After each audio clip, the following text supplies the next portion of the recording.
I will. Welcome. Thank you, Ulpius. I will.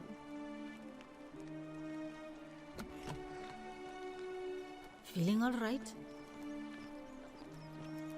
That's a shame.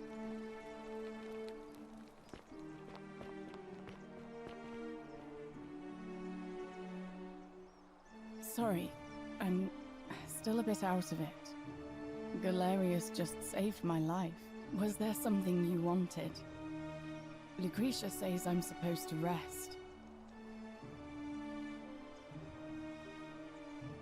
All right. Goodbye.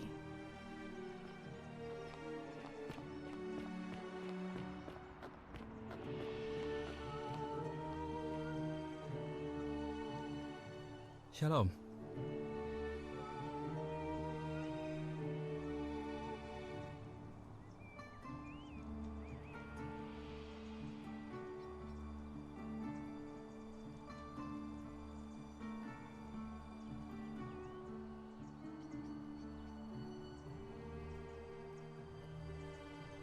Sentius, I suppose. I'd have to be insane to vote for Malleolus after what he did to me. You mean where am I from and all that? Judea, originally. But when I was a child, I moved to Rome with my family, Romanized my name and spent most of my life in the Jewish district of Trans-Tiberim, across the Tiber from the main city. That's where I was when the fires broke out. Everyone was running toward the river and I, listening to my inner contrarian, ran the other way.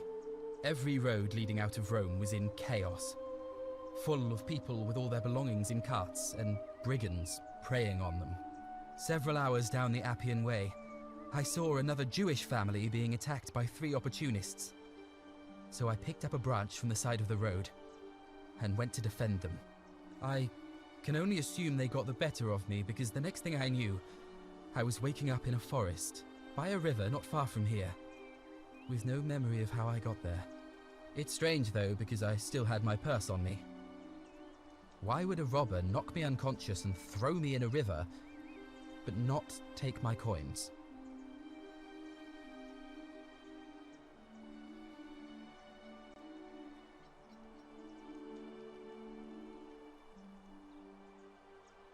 You're right. I always just assumed the river carried me, but I'm not sure I was anywhere near the Tiber when I fell. I'm sure it'll all make sense if we ever get out of here.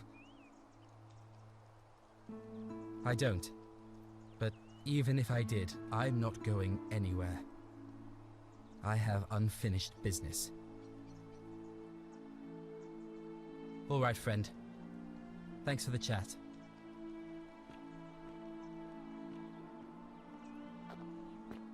Oh, the murder.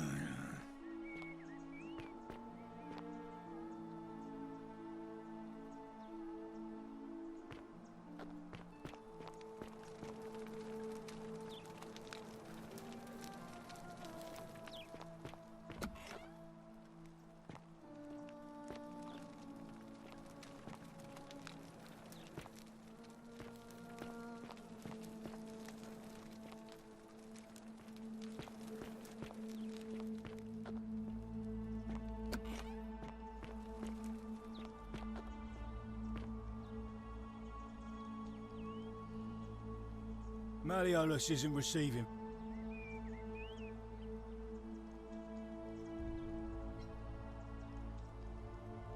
Yeah? What have you got for me?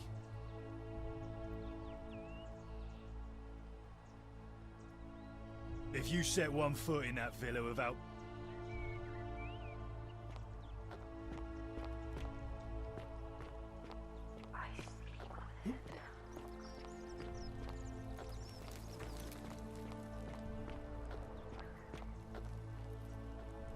Ave.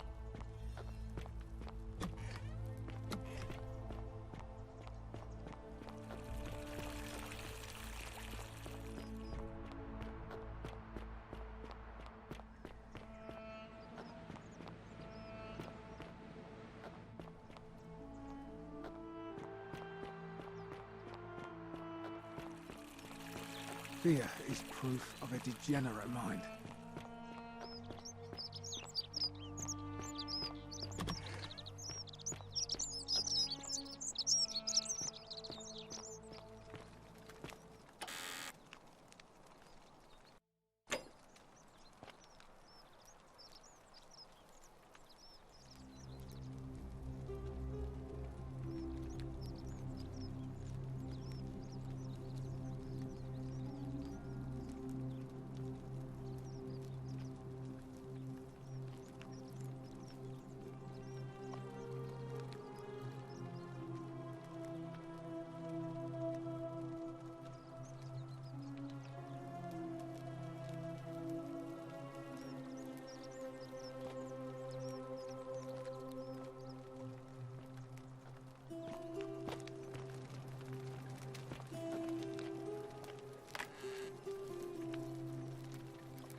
my room, leave before I call Horatius.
Ugh, this place has become a thoroughfare.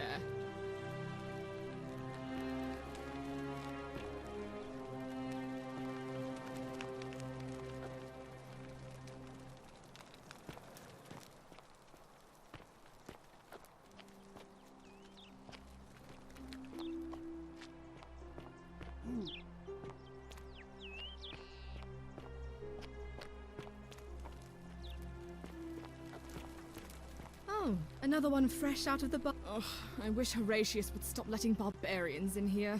What do you want? I'm Sentia, eldest daughter of the magistrate. But you'd know that if you'd been invited in here and introduced properly. What are you doing in here? And why are you dressed like that?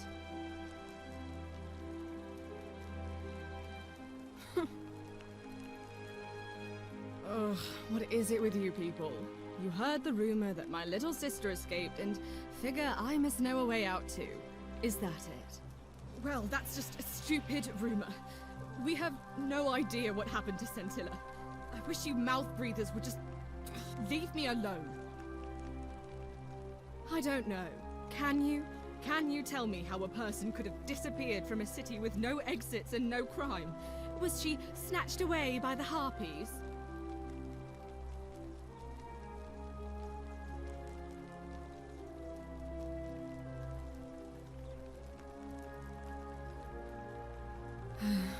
It was 3 weeks ago. We ate our evening meal together, and I remember she seemed happy. In love. We went into our rooms, I went to sleep, and when I woke up, she was gone. That's it. I think so, yes. But she was very careful about keeping his identity a secret, even from me.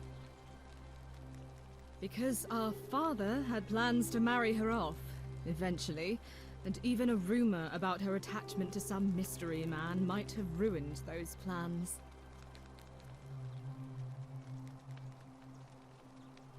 I don't know, but it's been 3 weeks since she disappeared, and he hasn't come forward. That might speak to a guilty conscience. All I know is, whoever he is, he's still here in the city. So you'll help me find her? Oh, thank you. You should probably take a look through her room. It's the one just by the front door. Maybe you'll find something the rest of us missed. What? Really? I swear, I searched her room top to bottom and never saw that. I wonder how I could have missed it. Strange, but well done, I suppose. But it's odd. It was only a few months ago that Scintilla's friend Yulia let slip she was planning an escape of her own. And yet, Yulia's still here. You should go and speak with her, find out if she knows anything. She lives in the villa next door.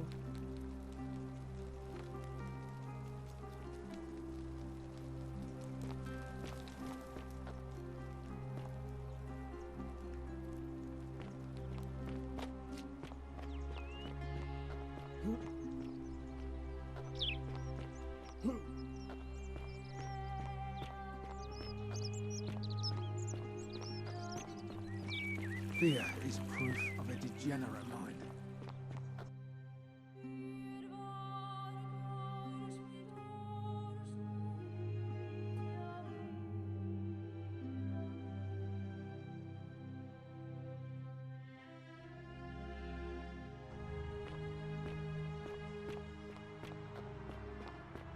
Ove.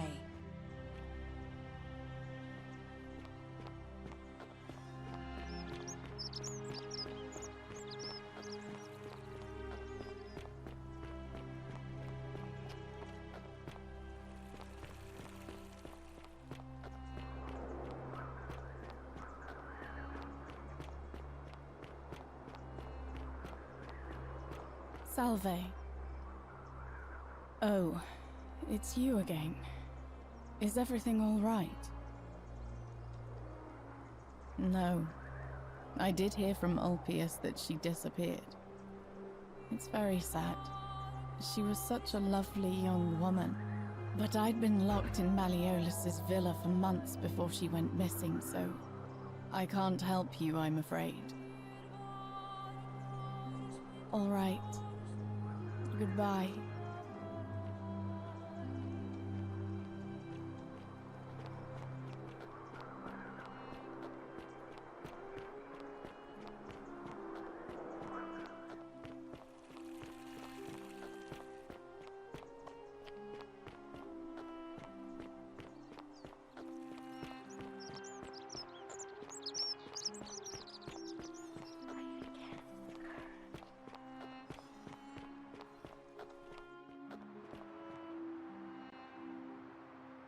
Shalom. Scintilla and I were in love. And then, 22 days ago, she went missing. All right. One night a few months ago, when I was cleaning Malleolus's villa, I heard a young woman singing. It was the most beautiful thing I had ever heard. I wasn't allowed out, so once everyone else was asleep, I climbed up the inside of the villa and onto the roof, just to see where that sound was coming from. And that's when I saw her. Standing in the garden of the magistrate's villa, I just sat there on the roof, listening to her with my chin on my knees. And for the first time in a long time, I felt hopeful. And then she looked up and saw me and she smiled. I knew at that moment the fates had brought me to her. And from the moment she asked my name with this warmth and curiosity, I knew I'd have done anything for her. And so for weeks on end, each night I'd climb out of the villa and into her father's garden. We'd hold hands and talk about all the things we'd do once we got out of here. Like having our own vineyard. And then one morning I woke up and everyone was out searching for her. They said she'd vanished in the night. All I could do was keep my head down and try to hide how beside myself I was. All I know is she loved me. And if she had known a way out, she would have told me. She'd never have taken her own life. And there's no way anybody could have killed her under the Golden Rule. I can't prove it, but I just know she's still alive somehow. Even now, it's as if I can hear her voice in my head, crying out to me. That can only mean one thing. Somebody abducted her. I have no idea how, or who would want to do something like that to such a sweet, lovely girl. But what else could have happened? My guess? Malleolus had something to do with it. He is without doubt the most evil man I have ever known. I have no idea where he'd be keeping her, but there is one room in his villa, upstairs, which is always locked. I've never seen the inside of it, and I haven't been able to steal a key without breaking the Golden Rule. But I have a feeling that if you could get in there somehow, it would shed light on a great many things. Let me know what you discover.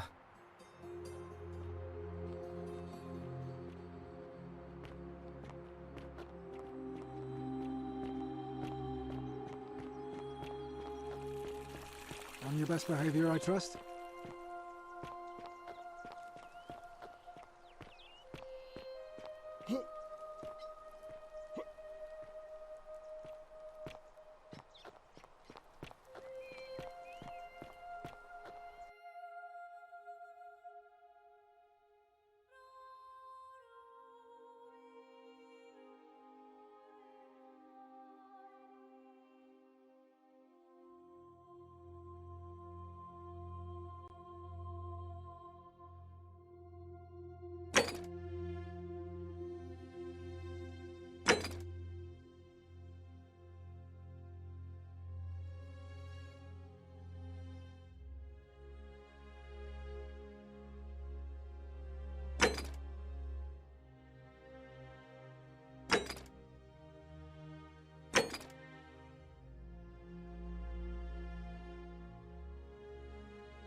Fear is proof Isn't the of a great temple degenerate mind. majestic?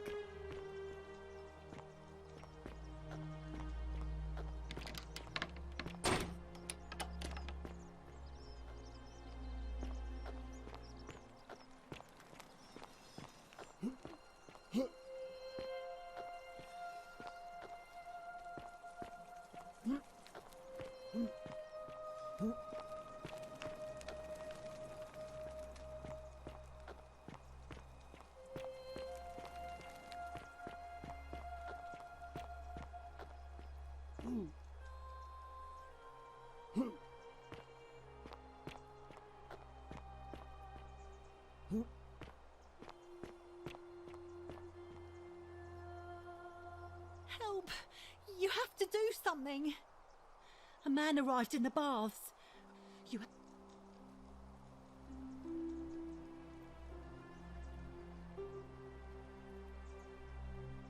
Thank you. What?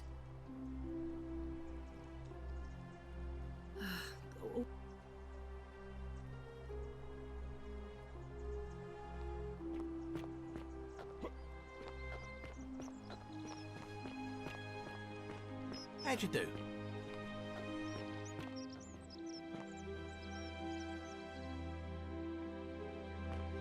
Shh, I'm hiding.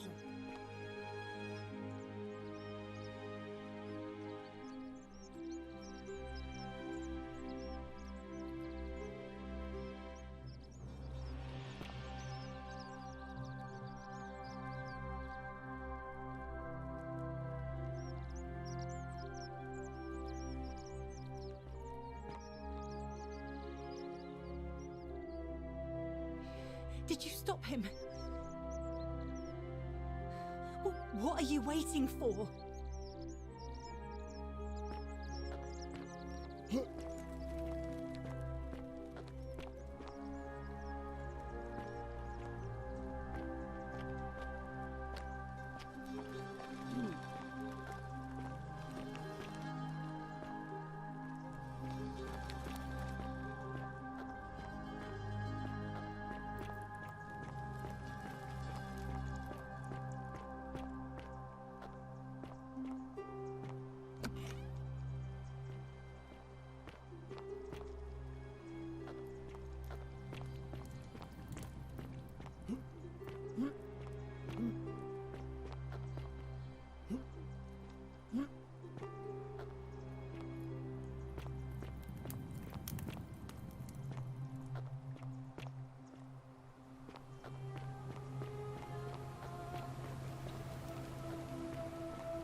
Hey, you're not thinking about going into the cistern, are you? Without a weapon?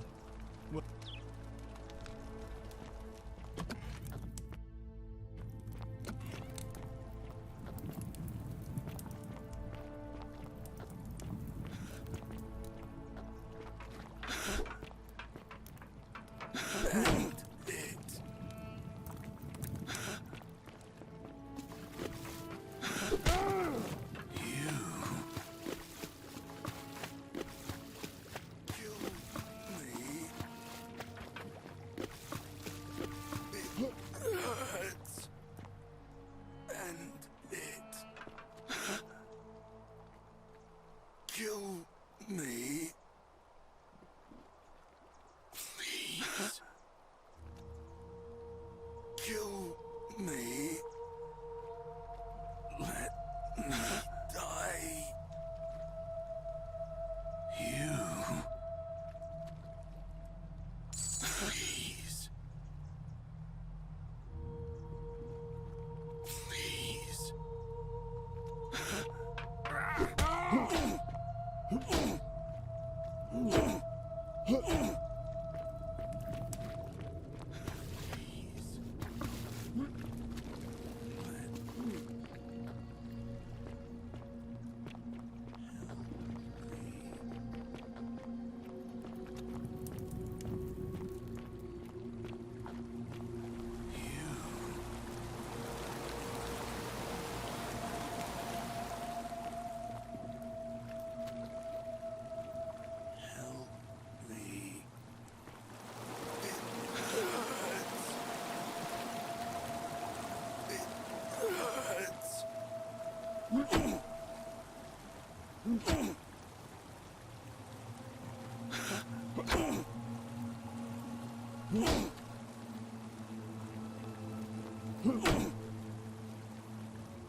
Let me die. Let me die. End it. Please.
So you survived the cistern. Probably just a stroke of fortuna. Citizen?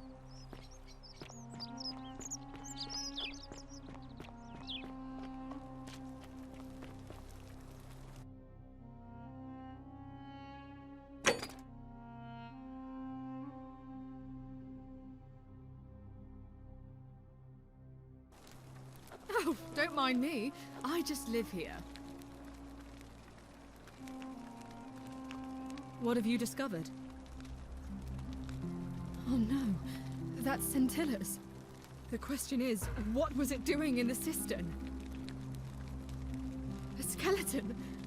Oh gods, you mean she's...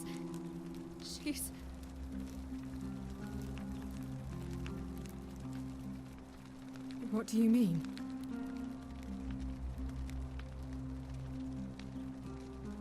But didn't Domitius say there's some kind of creature down there that killed and ate Hannibal?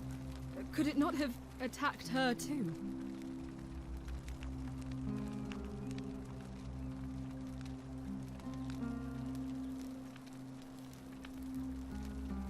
What are you saying? That somebody crept down there and put Scintilla's amulet on another body to make us think she was dead?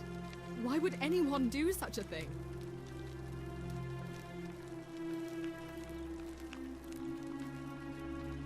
What? You don't know her at all. She would never do such a thing. And even if she did, where is she now? So this is just baseless speculation then. I've heard enough. I won't have you peddling scurrilous gossip about my sister's tragic death. Kindly keep your insane conspiracy theories to yourself and leave me alone to grieve, you barbarian.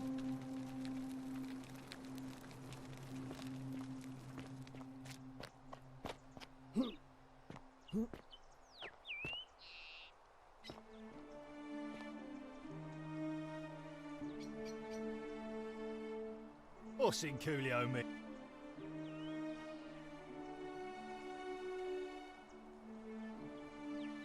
What's in Coolio, mio?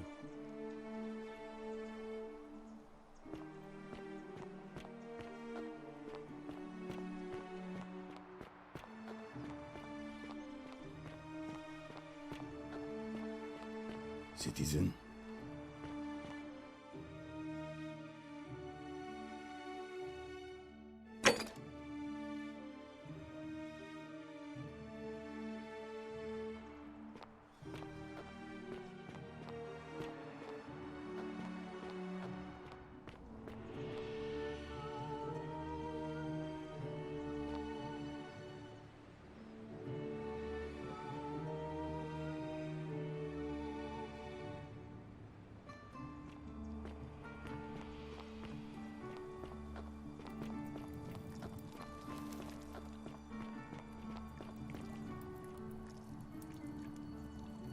Shalom. A skeleton? You're saying she's... No. I don't believe that.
Ave.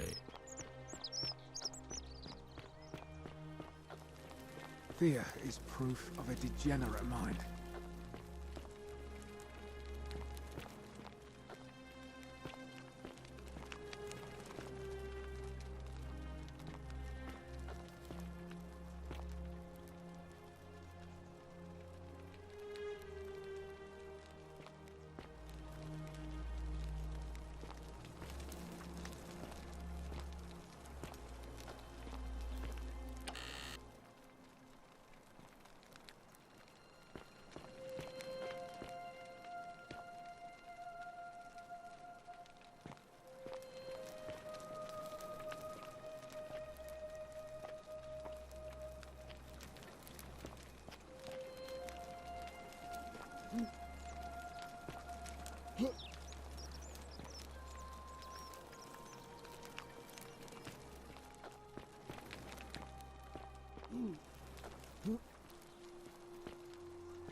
Ave.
Fear is proof of a degenerate mind.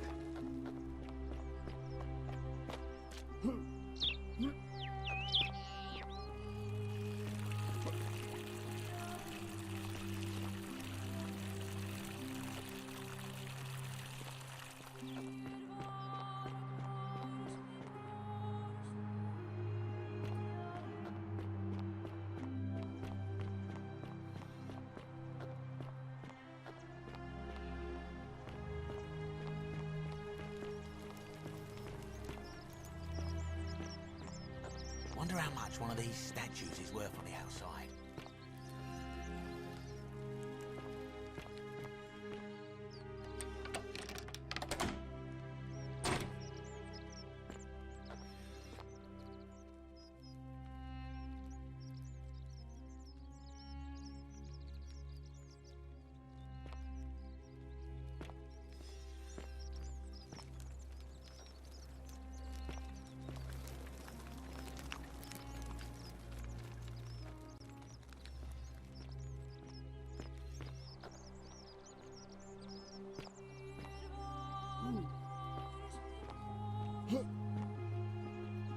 Salve again, friend.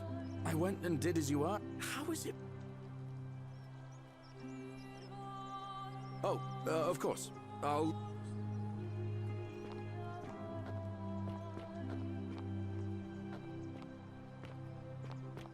Salve, Dooley. How are you doing today? I'm sad.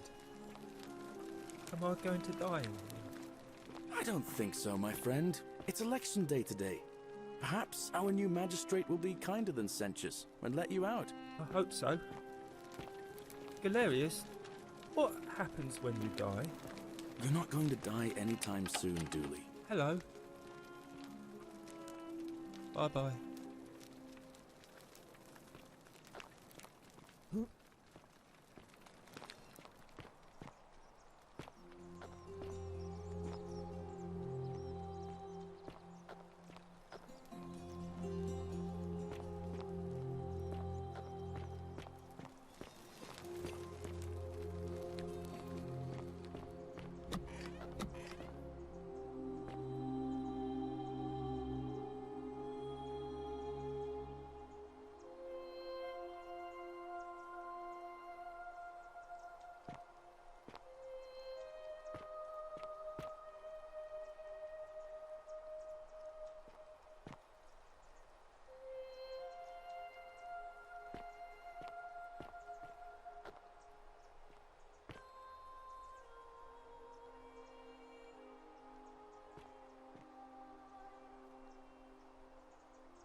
You carry the gift of Prometheus in your hand.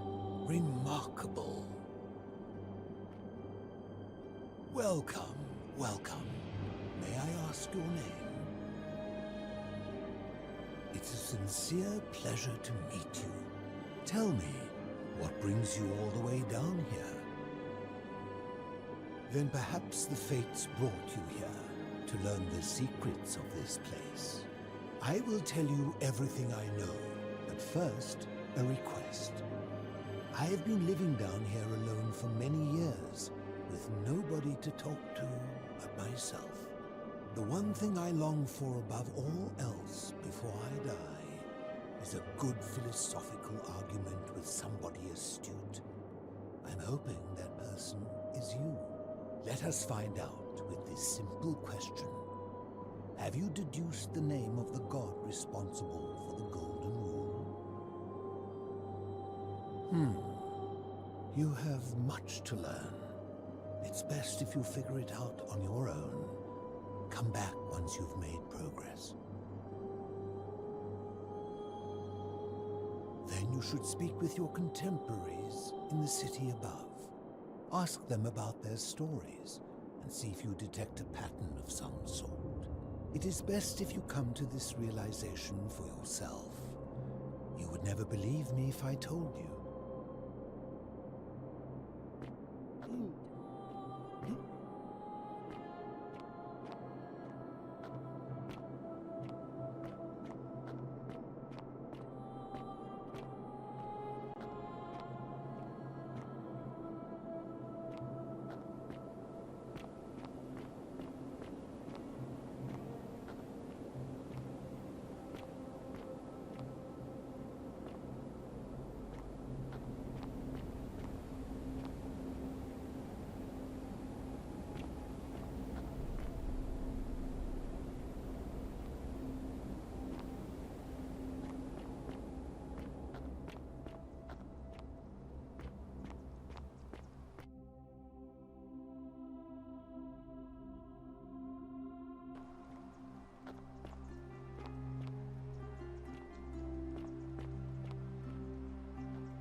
You carry the gift of Prometheus in your hand.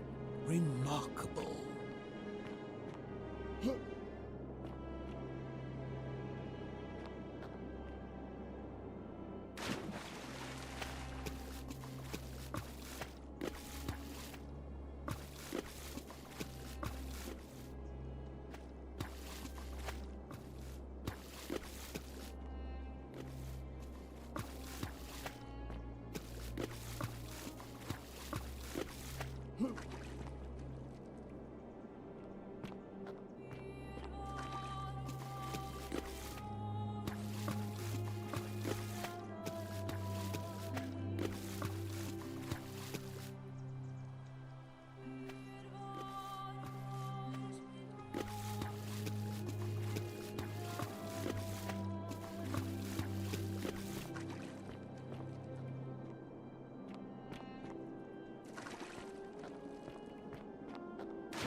You carry the gift of Prometheus in your hand. Remarkable.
Stop right there. I'm looking for Tiberius Quinctius Crispus.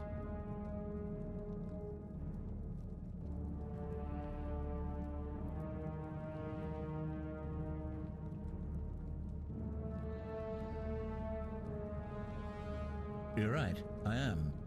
I must be getting a reputation. I suppose I might as well get right to it then. Do you have any last words?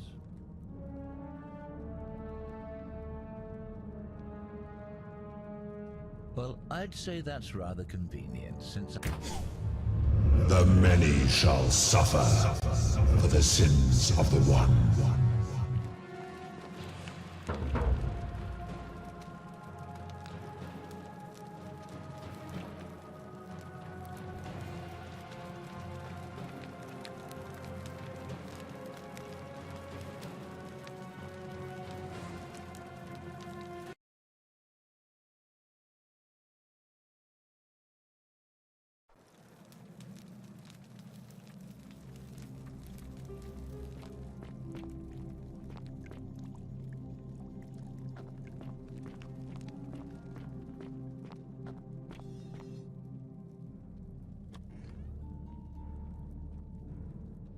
Stop right there.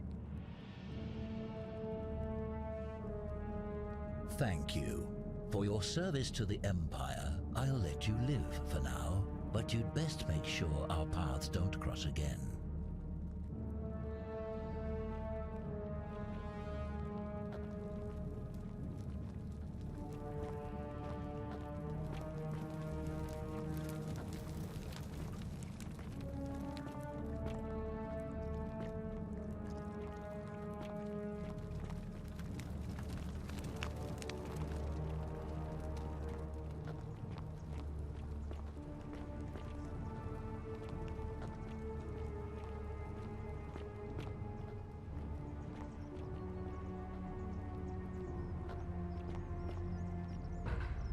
Curse you, cultist!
you there? I'm sorry to trouble you, but I couldn't help but notice that fine bow you carried. No idea how you managed to get your hands on it, especially in the light of our dear old magistrate's ban, but I'm impressed. But I would like to propose a joint business venture of sorts. Tell me, do you have any idea how people here end up as golden statues?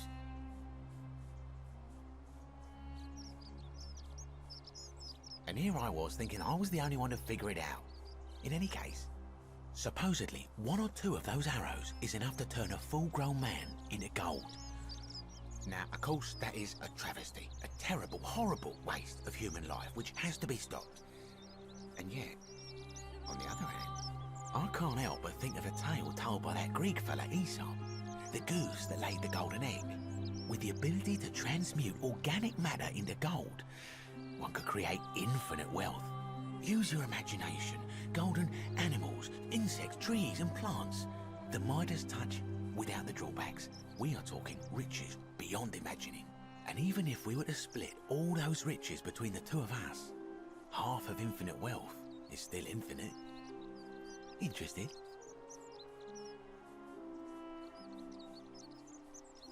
Excellent.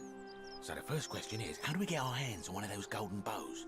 Now, I have a plan, but first, tell me, are you familiar with the story of the goddess Diana? Good. Then none of this should be a surprise to you. Diana is our goddess of the hunt, the moon, and the underworld, depending on who you ask. The one thing priests and poets agree on is that she carried with her a golden bow and a quiver of golden arrows. And it just so happens that there is a shrine of Diana in this very forum, with a prominent statue of the goddess herself. And would you like to guess what she's holding in her hand? Precisely. I can't tell you how many hours I've spent in that temple staring at it, trying to figure out how to retrieve it without breaking you-know-what. Oh, gods no! If you tried that, we'd all be dead within moments, I'm sure. No, here's what I propose. You give your bow to me, I cover it in a thin layer of gold leaf, and we create a replica of a golden bow. Then you enter the shrine, extinguish the braziers, and under cover of darkness, swap out the fake for the original. It's not theft exactly, it's more of a trade. But make no mistake, this is a dangerous path, and there's no way of knowing where it will lead. But in my experience, all the best adventures begin with a risky first step. Now, you must have questions. Ask away. I'm more of an ideas man, whereas you're obviously the more resourceful and heroic type. I have complete confidence in you. When Prometheus stole fire from the gods and became a hero to all mankind, do you think he was worried about the danger? Only because he was silly enough to get caught. Because the gods would see you, of course, hence my proposal. So, are you in, partner? Wonderful. Now, if you'll hand over your bow, I can get started applying a layer of gold leaf. This is a quality weapon. Now, bear with me for a moment. And here we are, a gold leaf bow.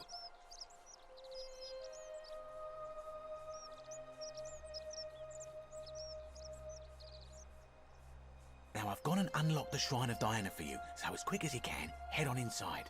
It's just at the end of the street on the left. May the gods not watch over you.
Salve.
Is that you, partner?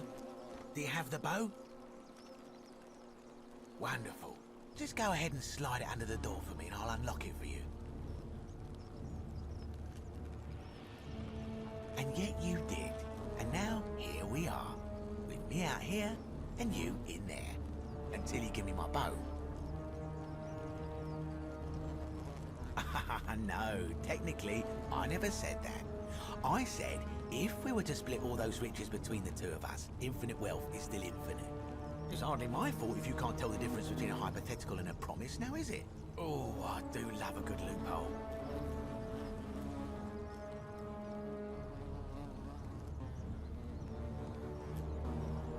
You're just gonna have to take your chances, I'm afraid.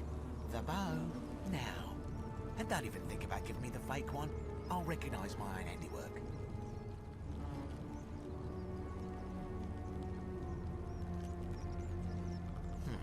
I would reconsider my position quickly if I were you. I'm not sure if you noticed, but you're stuck in there with a hornet's nest, and they can be rather aggressive toward intruders.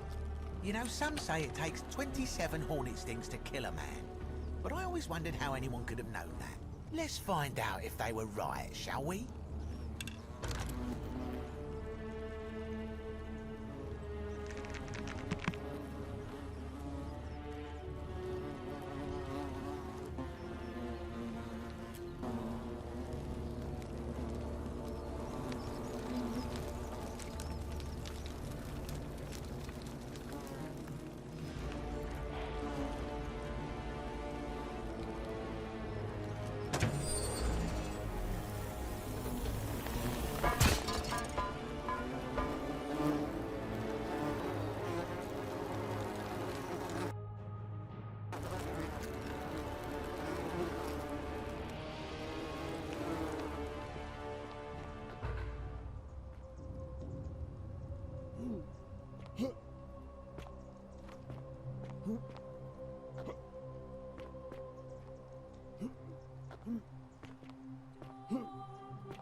My beloved Galatea, I write this so that one day, when we're finally together, you will understand what I've done and why I had to do it.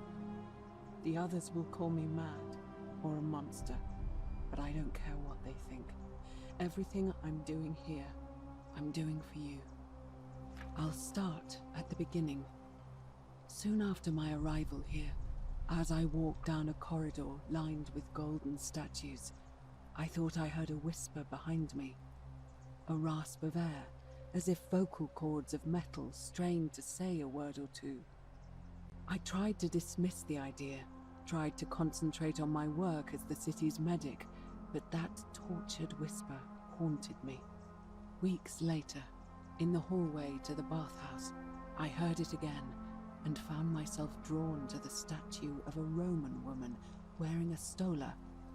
Her face was contorted with anguish and fear, and, disturbingly, it was as if she was looking right at me. As I walked past her, I heard that strained whisper again, and turning back, I discovered that even though I had moved, she was still looking right into my soul. That was when it dawned on me. This was no statue. This was a woman trapped within that golden prison. Naturally, I told the others, but when I could not reproduce the results of my experiment, they would not believe me. But from that moment on, I knew the full horror of this place. Immobilized within these statues are living human beings. It was that day, my love, that my heart broke.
Take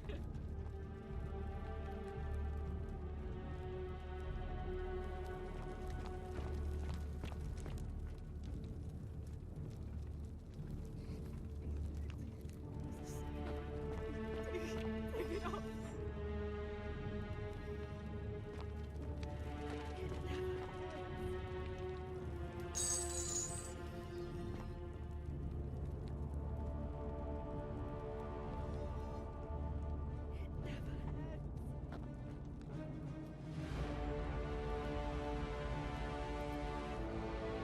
You're not supposed to be here.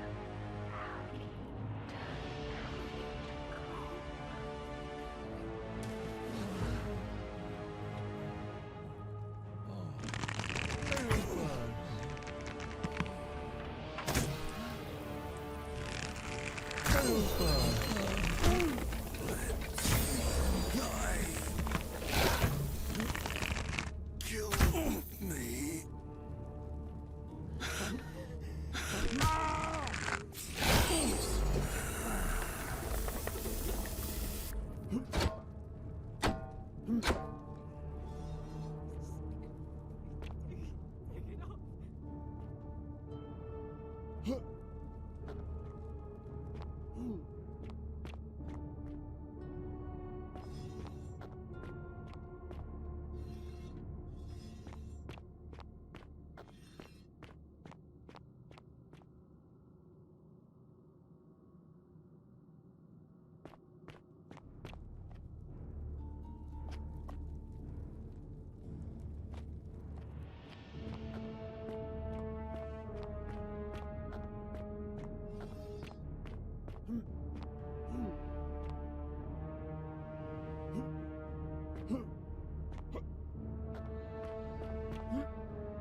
Me.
My beloved Galatea, after I learned the terrible truth about the golden statues, I wandered the city as if in a nightmare.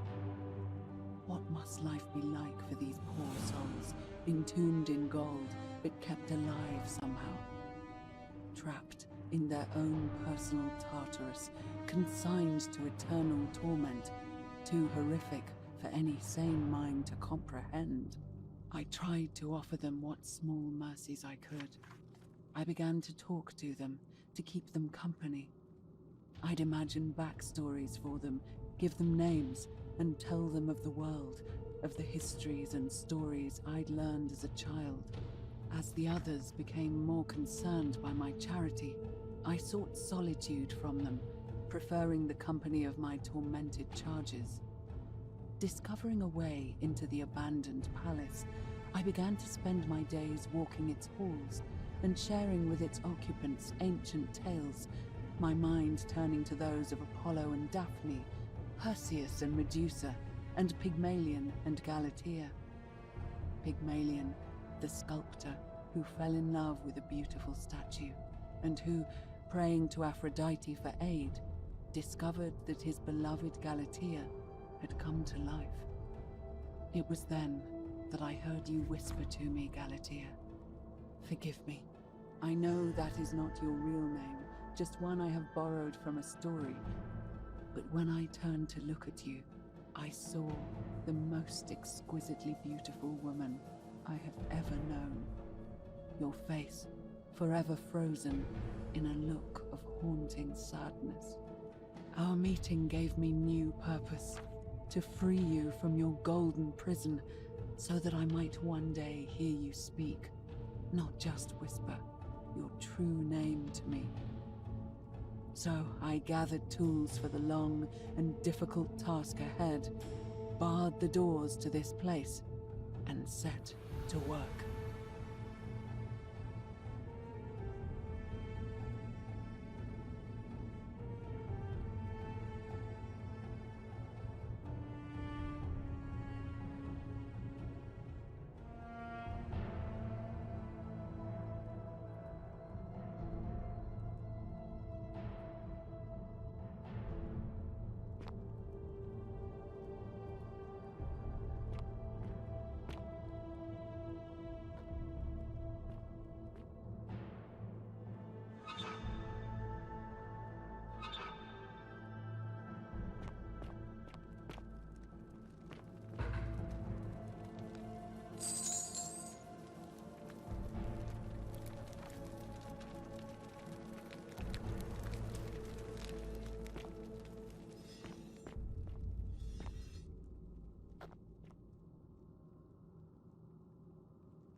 My beloved Galatea, my attempts at freeing these souls from their golden prisons have not been going to plan. My first charge was a Greek woman who I called Iodame after the Athenian turned to stone by Medusa.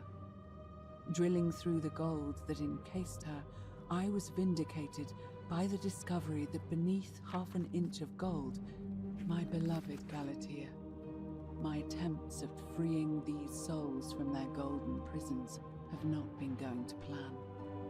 My first charge was a Greek woman who I called Iodame after the Athenian turned to stone by Medusa.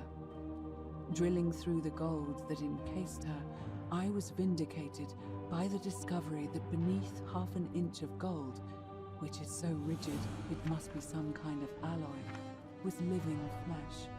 Unfortunately, this golden alloy seems to have fused with her skin, so removing it exposed the sinew and muscle beneath and appeared to cause her great pain. At first, I braced myself, expecting that inflicting such pain would break the golden rule, and yet, somehow, it did not. It seems whichever god is responsible for imprisoning these poor souls does not care about their suffering at all. They are forsaken. Undeterred, I pressed on, working late into the night, attempting to remove the golden layer that encased her as delicately as I could. Eventually, I was able to free most of her body, but when I released her from her restraints, her first act was to lunge for my throat, clawing at me with all her strength and those sharp metal talons. This was my thanks for trying to save her. Whatever possessed Iodame to attack, she was clearly not a suitable subject for my experiment, and I was forced to lock her inside an isolated wing of the palace and bar the door.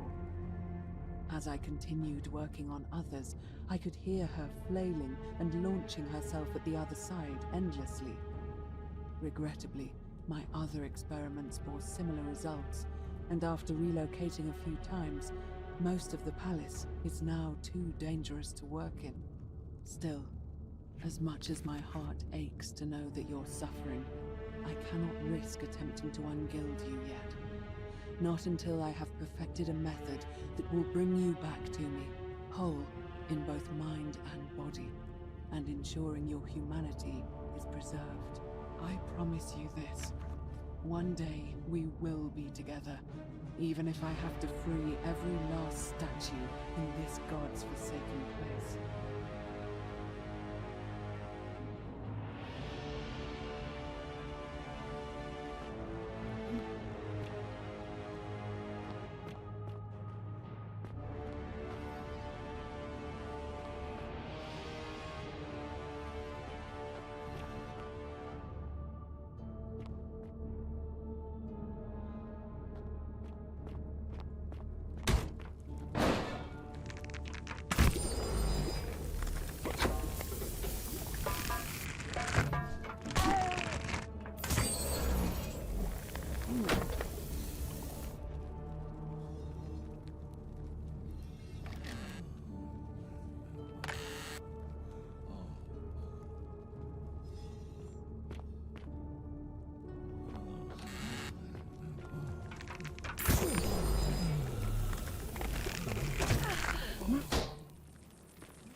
haven't you?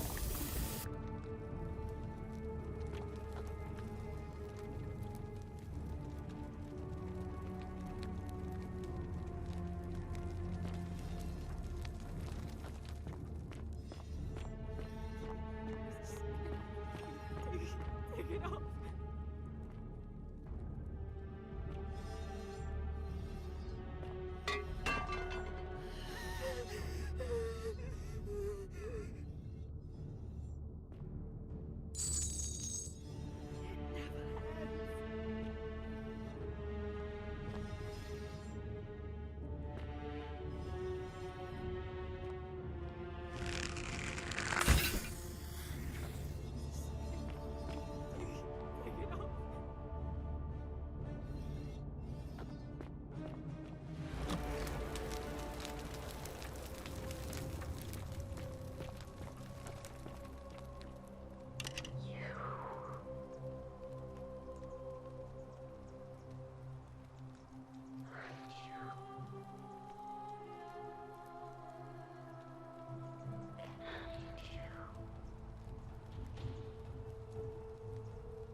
And you must be the wretched snake who broke into my palace and disturbed my experiments.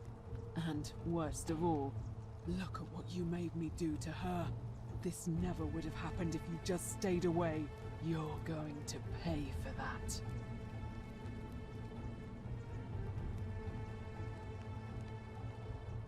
Liar! I locked and barred the gate. I left a message warning you all to leave me alone. I just wanted to do my experiments in peace, for her. And now look at her. You made me turn the most beautiful woman I've ever seen into this. Look at her. She's in agony. All I wanted was to spend my last moments with her, to see her beautiful face, to hear her speak freely, instead of in those cryptic whispers. But as soon as I began my work, she stopped whispering to me. And now I discover she started whispering to you instead. What's so special about you?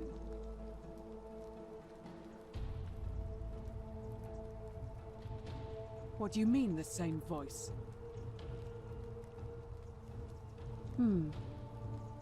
Yes. I remember when they used to whisper to me. They did sound similar. I just thought it was because all voices sound the same when they whisper. But now that I think about it, they were all benevolent and seemed to share a common knowledge. But if these bodies are mere conduits for that one voice, then this body is nobody. And everything I've done here was... Wait, I see what you're doing. You're trying to steal her away from me. Were you planning to wait until I'd done all the hard work, then swoop in? Is that it? Liar! You tried to steal her away from me, and now look what you made me do.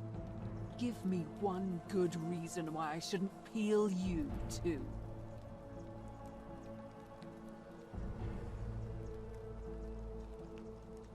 What? What are you talking about? Wait. So you're saying you weren't coming for us? So I did all this. I ruined her. For nothing. What have I done? Oh God, I feel sick. I can't bear the thought of her being like this. And in so much pain. It's the air. Coming into contact with her flesh. It's agonizing for them. But the only way to fix it will be to break the golden rule and let it run its course. At least that way she'd be golden again, and we'd be together. All it would take is one little cut. It's too late. There's nothing you can do. I have to do this. I'm sorry. What? How? Really? I'm not sure I believe you, but If you can undo this mess, I'll give you the key to my old medical chest in the Shrine of Apollo. I imagine it would help Lucretia ease the suffering of those still in the city. But if you're lying to me, I'll break the Golden Rule and kill you and everyone else in this city. Understood?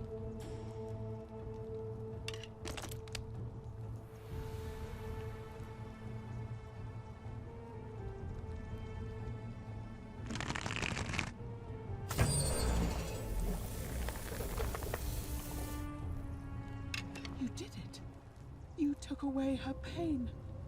I don't know what to say. Thank you, thank you. I swear I will never harm her again. I swear it. I'll stay here to keep her company. But these poor souls, what can be done for them? I've tried everything I can. I fear the only one capable of releasing them properly is whichever god doomed them in the first place. In any case, I must honor our bargain. Here's the key I promised you. It opens a chest in the Shrine of Apollo. I believe there are a few things in there which may be useful to Lucretia.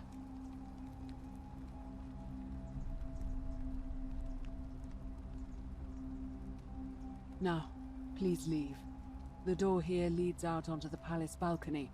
You should be able to make your way down from there. Go, and never return.